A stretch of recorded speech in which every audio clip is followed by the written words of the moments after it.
Il-membri tal-Parlament Ewropew votaw biex jappoġġjaw projbizzjoni effettiva tal-Unjoni Ewropea fuq il-beħ ta' karozzi ġodda li jaħdmu bil-petrol u d-diesel. Projbizzjoni li għandha tidħol fis-seħħ mis-sena 2035.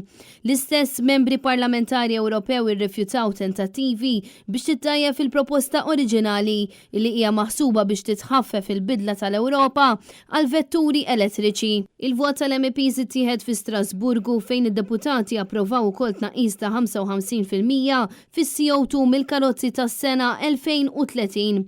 Din il-mossa s-saħħa obbligu eżistenti fuq l-industrija tal-karozzi biex naqqas il-problemi ta' CO2 b'medja ta' 37.5% fl-aħħar tad-deċenju meta mqabbel mas-sena li għaddiet.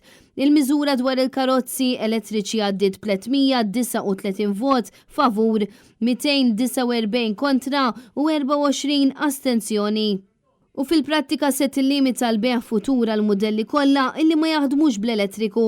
Il-karozzi bħalissa qed iwasslu għal 12% tal-emissjonijiet kollha ta' CO2 fil-blok tal-Unjoni Ewropea fis-27 membru fil-waqt li transport b'mod ġenerali li ammonta l madwar kwart sa tneġġis.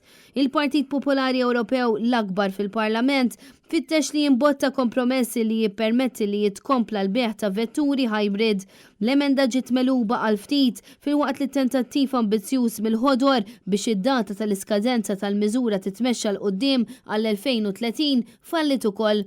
Id-deċiżjoni fuq il-projbizzjoni effettiva tal-vetturi petrol u diesel issa trid tmur quddiem il-Kunsill Ewropew fejn il-Prim Ministri u l-mexxejja tal-pajjiżi membri jridu jilħqu forma ta' qbil dwar it-triq il-qudiem fuq din il-materja.